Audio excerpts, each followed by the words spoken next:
नमस्कार, राधे राधे। मैं अभिषा स्वागत करती हूँ आप सभी का अपने चैनल अभिषाज में।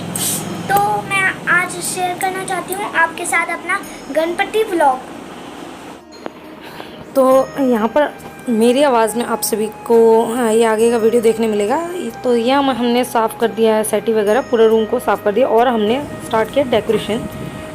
सबसे पहले हमने लगा दी बैक साइड पे लड़ियाँ और तो यहाँ पे उसके बाद भी मैं सारा डेकोरेशन स्टेप बाय स्टेप आपको बता दूंगी। अगर मैं वीडियो में भी नहीं हो पाएगा तो फिर भी मैं पूरा बताने समझाने की कोशिश करूँगी। तो यहाँ पर हमने दो तरह की लड़ियाँ लगाई हैं। एक हमने अमेज़ोन से मंगाई थी, उसमें बल्ब काफ़ी पास थे, बट हमें लगा वो एक कम है। तो अभी इतना टाइम नहीं था कि अमेज़ोन से दोबारा मंगाई जाए, तो हमने दोबारा से लड़ियों को नॉर्मल शॉप से ले लिया और उसमें थोड़े से बल्ब अलग अलग थे, तो हमने इस तरीके से लगाया उसको कि सब एक तरीके से मैनेज हो जाए यहाँ पे और सुंदर लगे। तो यहाँ पर लड़ियाँ लगी हैं। इसके बाद मैंने ब्लूम होल्डर्स के साथ अच्छे से अटैच कर दिया था 24 आवर्स पहले, जो मैंने आपको शॉपिंग हॉल में दिखाया था।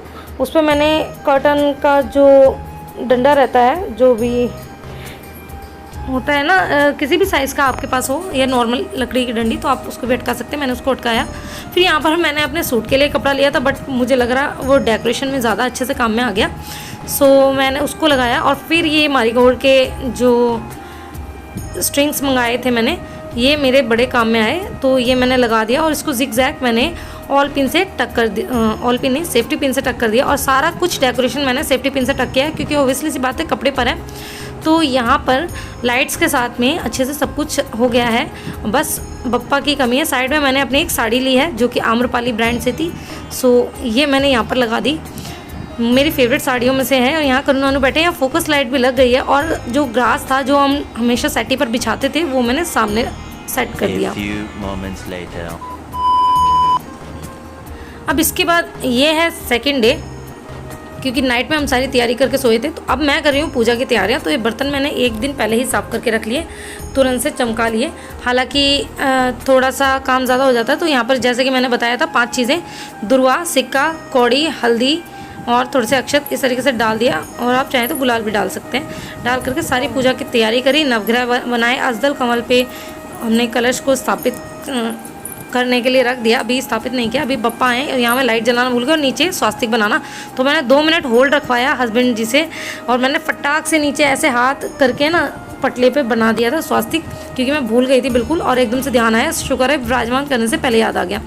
तो यहाँ पर आप देख रहे होंगे मेरे सर पर कपड़ा नहीं है, क्योंकि मैंने सर पे पल्लू रखा, वो पल्लू छोटा हो गया, बार बार सरक रहा था। तो कोई ये ना बोले कि दीदी पूजा में बिना पल्लू के बैठी हुई, क्योंकि पूजा अपने हस्बैंड के हाथ से करवा रही हूँ मैं सारी। तो यहाँ पर सब तैयारियाँ हो गई हैं पूजा की।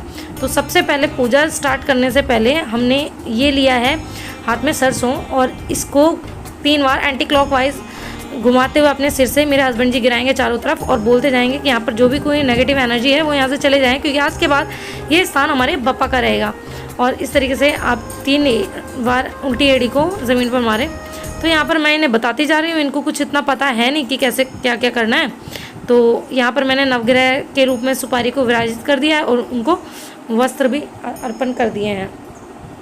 और इसके बाद अब पति देव जी ने उपदीपक जला दी। उपदीपक आप पूजा से पहले जला सकते हैं, उसमें कोई भी दिक्कत नहीं है। और यहाँ पर ले रहे हैं ये आचमन एक बार फिर से शुद्धि के लिए। और आचमन करते हुए सबसे पहले तो आप हर चीज़ में पहले तो गणपति जी का नाम ही लेंगे, ओब्वियसली सी बात है। तो वक्रतुंड महाकाय मंत्र से हमने शुरू की थी पूजा। और उसके बाद आचमन 3 बार हो रहा है। इसके बाद जो पतिदेव को आचमन लेना है इन 2 फिंगर से अपने आइस पर, तो इनको करना नहीं आ रहा, तो मैं वही समझा रही हूँ, क्योंकि पतिदेव को पूजा पाठ उतना समझ नहीं आता है, काफ़ी भोले से हैं पूजा पाठ के मामले में बहुत ज़्यादा। तो ये 2 फिंगर जो हम आहुति देने के लिए यूज़ करते हैं, उससे अपने 2 नेत्रों को भी शुद्ध करना है, क्योंकि हम बप्पा के दर्शन करने वाले हैं। तो हमें अपने नेत्रों को भी शुद्ध करना है। सबसे पहले तो अपनी आत्मा को ही शुद्ध करके बैठिए। पूजा पाठ में हर ऐसा कोई भी गलत विचार, गलत भाव को अवॉइड कीजिए। यहाँ पे बप्पा के दर्शन जयकारों के साथ, गणपति बप्पा मोरया, मंगल मूर्ति मोरया। और इस बार बप्पा को सजाने का अवसर मुझे बप्पा ने दिया, क्योंकि बप्पा को पता नहीं मेरे हाथ से सजना था, इसलिए ऐसे आया। तो अब एक बार फिर से बप्पा को स्नान करा रहे हैं। हालांकि पहले इस स्थान को गंगा जल से पूरे घर को भी शुद्ध कर दिया गया सफाई के बाद, क्योंकि बप्पा आने वाले थे। अब बप्पा को भी हमने इस तरीके से शुद्ध किया और वहाँ पर छोटे गणपति विराजमान किए हैं और साइड में रिद्धि सिद्धि विराजमान किए चौकी के, ठीक है।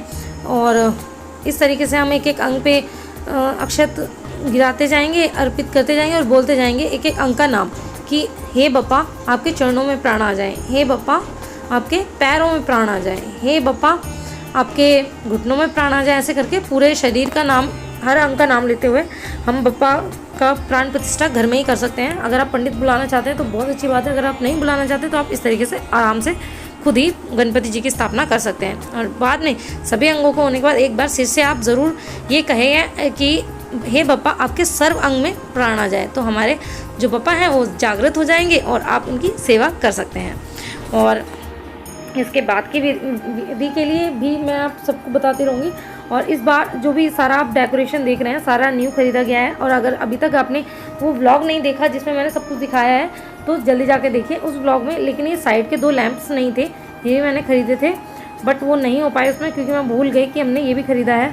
तो ये बड़े सुंदर से जो लैंप हैं दोनों साइड, मेरा काफ़ी दिनों से मन था कि मैं इस तरीके से लेके आऊँ और इस बार बप्पा ने कर दिया। बप्पा, मैं तो कहती हूँ बप्पा हो चाहे माता रानी हो, हर बार आएँ तो कुछ चीज़ें बढ़ा करके ही हमारे घर में आए तो उससे बरकत बढ़ती है।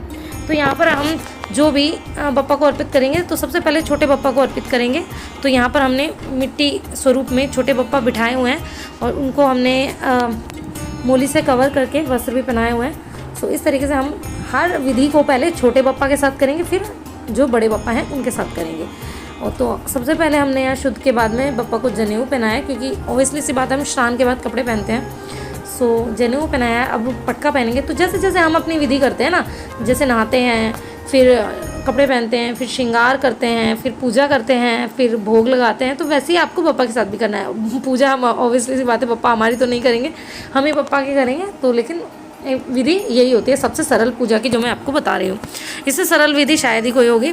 अब हम बप्पा को हार भी पहना रहे हैं क्योंकि श्रृंगार में हार है और मुझे फूलों से बहुत ज़्यादा एलर्जी है, इसलिए हम बप्पा को ऐसा हार अर्पित कर रहे हैं क्योंकि हम यही सोचकर अर्पित कर रहे हैं कि फूलों के हार जैसा भाव रख के कि हम बप्पा को वही चढ़ा रहे हैं। अपने आपके भाव के ऊपर है, चाहे आप है ना फूलों की जगह अक्षत भी अर्पित करोगे ना, ये मान के कि हमने फूलों को अर्पित किया है बप्पा के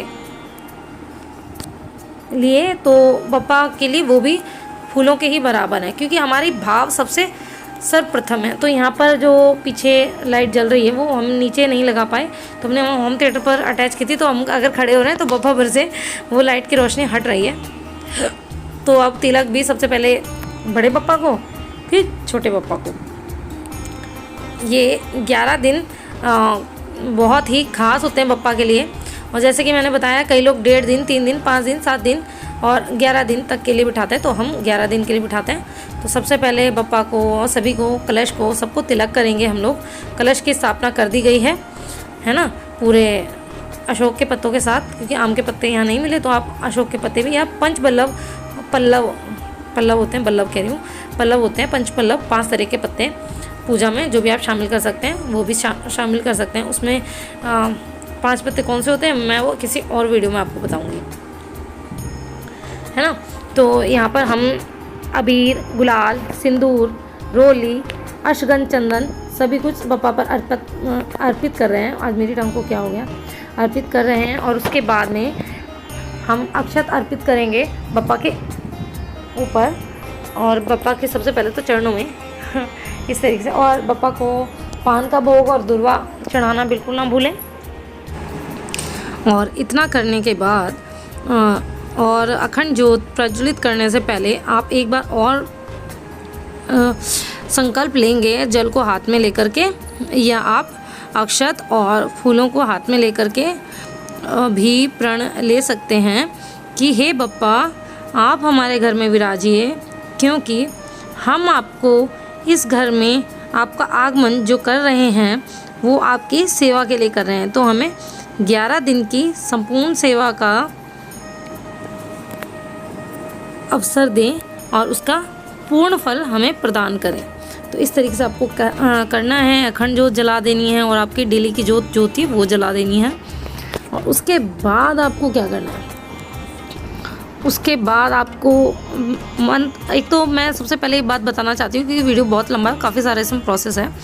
तो मैं आपको ये बात बताना चाहती हूँ कि जिस भी देवी देवता के निमित्त आप दीपक जलाते हैं, उस देवी या देवता के मंत्र उस टाइम पे बोलना बहुत आवश्यक है कि आप किस देवी देवता के लिए उस दीप को प्रज्वलित कर रहे हैं। तो यहाँ पर ओम गंगणपतये नमः के नाम से भी आप कर सकते हैं और वक्रतुंड महाकाय का भी कर सकते हैं। तो इस तरीके से ज्योत प्रज्वलित हुई बप्पा की, और 108 बार आप ओम गंगणपतये नमः, नहीं तो 11 बार तो कम से कम आप ले लीजिए।